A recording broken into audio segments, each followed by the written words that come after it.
Baik, assalamualaikum warahmatullahi wabarakatuh. Kembali lagi dengan saya di channel Mamas Dosen.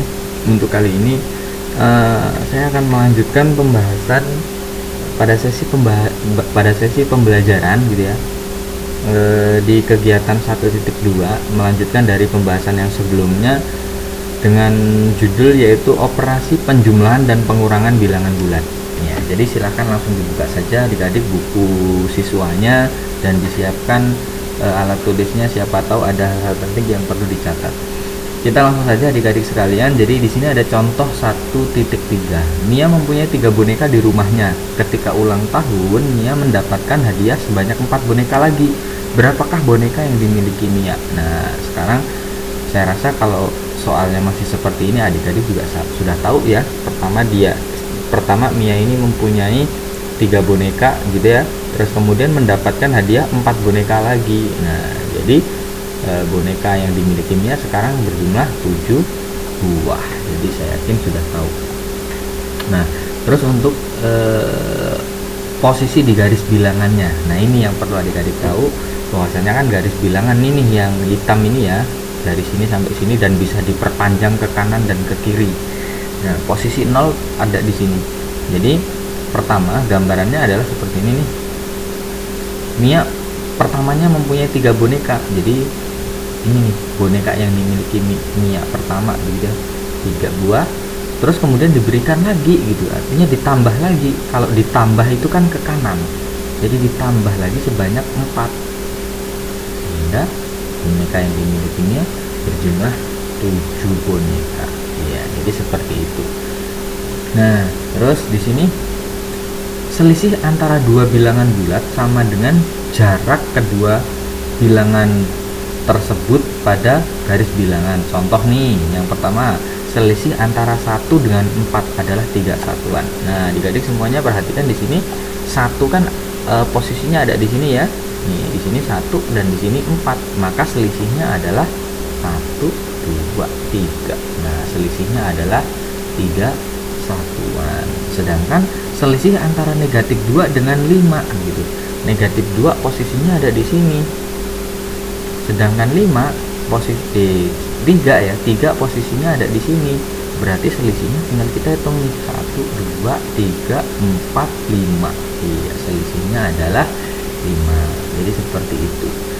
Kemudian langsung saja di contoh 1.4, Mia mempunyai 6 pasang sepatu di rumahnya. Karena sedang senang hati, Mia memberikan 2 pasang sepatunya kepada sepupunya.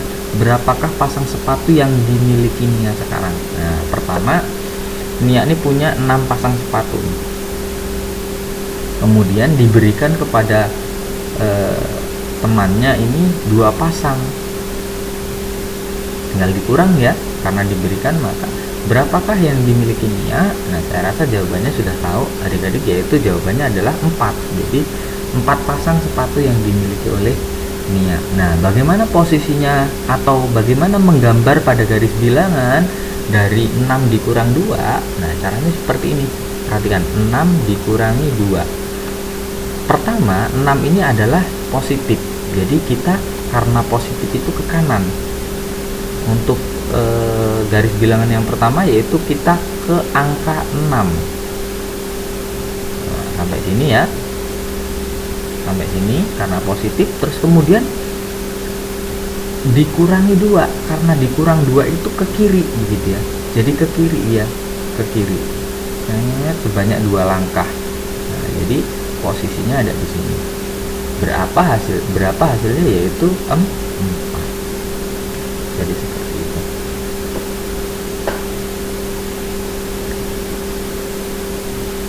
Terus contoh 1.5.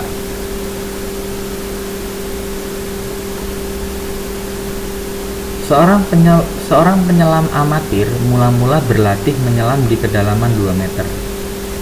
Nah, di bawah permukaan laut. Setelah merasa lancar menyelam di kedalaman 2 meter, kemudian ia turun lagi hingga kedalaman 5 meter di bawah permukaan laut. Ingat, ini di bawah permukaan laut ya. Jadi berapakah selisih kedalaman pada 2 kondisi tersebut? Nah, kita pahami bahwasanya dia menyelam 2 meter ke dalam permukaan laut, artinya Pertama bilangannya adalah negatif 2 karena 2 meter di bawah permukaan laut. Kemudian dia menyelam lagi, menambah dalam lagi, berarti dikurangi nih. Oh sorry, bukan, menambah dalam lagi berarti kan ke negatif 5 gitu ya, negatif 5. Terus yang ditanyakan adalah selisih gitu ya, karena yang ditanyakan selisih maka tandanya di sini adalah kurang. Nah, lalu bagaimana posisi dan cara menghitungnya? Perhatikan adik-adik, caranya seperti ini. Saya tulis lagi, soalnya adalah negatif 2 gitu ya. Ini tadi menyelam 2 meter, terus menyelam lagi negatif 5 lagi gitu, ke bawah lagi. Ditanyakan selisih maka tandanya adalah negatif. Perhatikan. Yang pertama adalah kita harus gambar negatif 2. Yang namanya negatif 2 itu berarti ke kiri sebanyak 2 sampai ke negatif 2 gitu ya. Pertamanya dari 0. Posisi sudah sampai di sini. Nah, karena dikurang gitu ya. Di sini kan tandanya kurang ya. Sebenarnya posisinya itu akan menuju ke kanan, ke kiri gitu. Akan ke sana, akan ya, masih akan. Tetapi karena di sini ada negatif lagi, dia tidak jadi ke kiri tetapi berbelok ke kanan sebanyak 5 langkah. Jadi posisinya sekarang ada di sini. Ingat, pertama tadi ke negatif 2, dari negatif 2 ini sebenarnya mau ke kiri lagi gitu. Tapi karena di sini ada tanda negatif, maka tandanya berbalik arah ke kanan. Nah, sebanyak 5 langkah sehingga hasilnya adalah 3. Jadi seperti itu. Nah, di sini ada ayo kita menanya, silahkan adik-adik dibaca gitu ya. Terus kemudian kira-kira bisa menjawab atau tidak. Kalau tidak bisa dikomunikasikan nanti di via chat. Nah, di sini ayo kita menggali informasi. Nah, sifat-sifat operasi penjumlahan pengurangan pada bilangan bulat. Nah, jadi penjumlahan dan pengurangan pada bilangan bulat itu punya sifat-sifat. Yang pertama sifatnya apa adik-adik sekalian?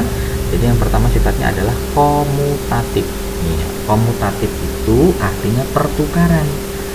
Apa artinya pertukaran? Di sini dijelaskan bahwasanya A ditambahkan dengan B itu sama dengan B ditambahkan dengan A. Contoh, 1 ditambah 2 itu hasilnya adalah 3. Akan sama dengan 2 ditambah 1, hasilnya juga 3. Jadi inilah yang dinamakan dengan sifat komutatif. Terus kemudian di sini ada sifat yang kedua, yaitu apa? Sifatnya asosiatif. Asosiatif itu namanya sifat pengelompokan. Nah, pengelompokan, jadi maksudnya adalah begini, ketika ada A ditambah B ditambah C, itu apabila B ditambah C dikerjakan lebih dulu, hasilnya akan sama dengan A ditambah B terlebih dahulu. Nah, contoh, bilangan yang sederhana saja, 1 ditambah 2 ditambah 3. Apabila kita kerjakan ini dulu, kan hasilnya berapa? 1 ditambah 5 ya, hasilnya adalah 6. Akan sama bila kita kerjakan seperti ini. Yang dikerjakan adalah 1 ditambah 2 dulu, yaitu 3 ditambah 3. Hasilnya juga sama, yaitu 6. Nah, itulah sifat asosiatif. Nah, di sini ada tabel.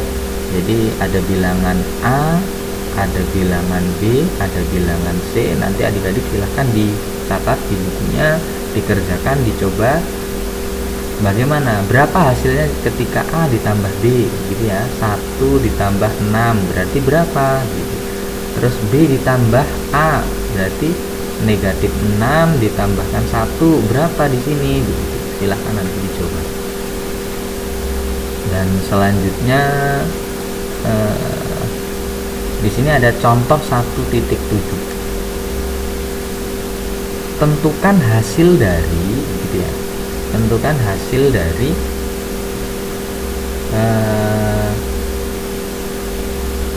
1 ditambah 2 ditambah 3 dan seterusnya sampai dengan ditambah 48 ditambah 49 ditambah dengan 50.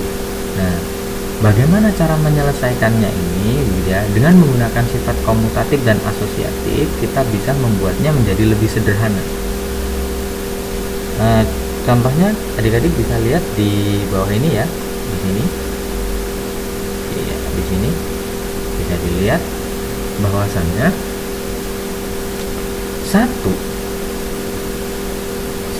ditambah dengan 50 itu hasilnya 51 kan begitu ya. Begitu juga akan sama dengan 2 ditambah dengan 49, 3 ditambah dengan 48, semuanya akan 51. Nah, tinggal kita menghitung ada berapa banyak 51-nya kan begitu ya.